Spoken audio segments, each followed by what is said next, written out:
যেখানে মৌমাছির চাক সেখানেই হাজির আয়নাল। নিজ গ্রাম সহ আশেপাশের গ্রামের যে কোনো বাড়িতে মৌমাছির চাকের দেখা মিললেই ডাক পড়ে আয়নালের। দূরের গ্রাম হলে পরিচিত কারো মোটরসাইকেলে চড়ে আয়নাল ছুটে যান মৌমাছির চাক থেকে মধু সংগ্রহ করতে। জ্যৈষ্ঠ মাসে এবং কার্তিক মাসে এই দুই সিজনে মধুর ব্যবসাটা হয়। হইলে মাগাঞ্জে আমি গৃহস্থের বাড়ির ফোন নম্বর দেওয়া আছে, যে ফোন নম্বর দিলে আমি কাটলে অর্ধা ভাগে তিনে ভাগে যে জায়গায় দিয়ে বাসা এই হিসাবে কাটতে আনি আমি বিক্রি করি। উনি যদি দূরে কোথাও মধু কাটতে যায় তাহলে আমার মোটরসাইকেলে আমাকে নিয়ে এসে ওই জায়গায় মধু কাটতে যায়। মৌমাছির দংশন থেকে রেহাই পেতে শরীরে প্যান্ট কোট পরে, মুখে গামছা বেঁধে এবং কোমরে রশির সাহায্যে ছোট একটি বালতি বেঁধে প্রস্তুত হন নিজের মতো করে। সেই সাথে প্রস্তুত করে নেন নারকেল পাতা সহ খড়কোঠা।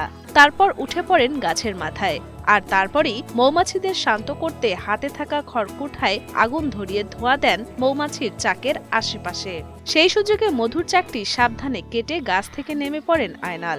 এভাবেই বিভিন্ন জায়গা থেকে একটু একটু করে মধু সংগ্রহ করে তা প্রতি কেজি বিক্রি করেন 1200 টাকায়। ইনশাল্লাহ বিক্রি করে আমি 1200 টাকা করে কেজি বেশি। আগে বেশি 1000 টাকা করে, হয়তো 2-5 বছর আগে, এখন একটু রেট বাড়ছে, মালামালের চাহিদা ভালো, আমি এখন 1200 টাকা করে বেশি।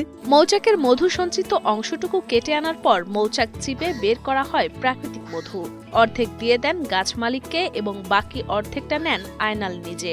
উনি বাসা কাটতে পারে ভালো। আমার বাড়িতে যখন মধু আসছে প্রকাশ্যে বাসা করছে তখন আয়নাল ওকে ফোন দিছি। ফোন দেওয়ার মাধ্যমে উনি প্রথমাইয়ে দেখে গেছে, পরে আবার আসছে। আচ্ছা উনি ওই বাসাটা কাটছে যে মধু পাইছে ওই মধুর থেকে ওরা আটা নিয়ে অর্ধা দিছে আর অর্ধা আমি রাখছি। আয়নাল ধরেন মধুর বাসা ভাঙ্গে, ও খুব সাহসী, মধু ভাঙ্গে আমার বলান দিল মধুর গাছ উঠতে কাটতে দেওয়ার পড়তে কামড়ায় না, ওরাতে মধু ভাঙ্গাই, ওরাতে আমরা সবই ওই করে। সাধারণত অন্যের জমিতে কৃষিকাজ করে জীবিকা নির্বাহ করেন পটুয়াখালীর কলাপাড়া উপজেলার সোনাতলা গ্রামের আয়নাল হাওলাদার। তবে অনায়াসেই মৌমাছির চাক থেকে মধু সংগ্রহ করায় তিনি বেশ পারদর্শী, যে কারণে গ্রামের সবার কাছে তিনি পরিচিত মৌয়াল আয়নাল নামেই। প্রাকৃতিক উপায়ে যে আমাদের এই যে গ্রাম অঞ্চলে, প্রত্যন্ত অঞ্চলে যে মৌমাছিটা আসে ওই মধুটা এই আয়নাল সংগ্রহ করে। এটাকে ন্যাচারাল মধু বলা হয়। বিভিন্ন ফুল থেকে যে মধুটা আসে, অন্যান্য কাজের পাশাপাশি আয়নাল এই মধু আহরণের কাজ করে। এজন্য আয়নালকে গ্রামের অনেকেই মৌয়াল আয়নাল নামে চিনে।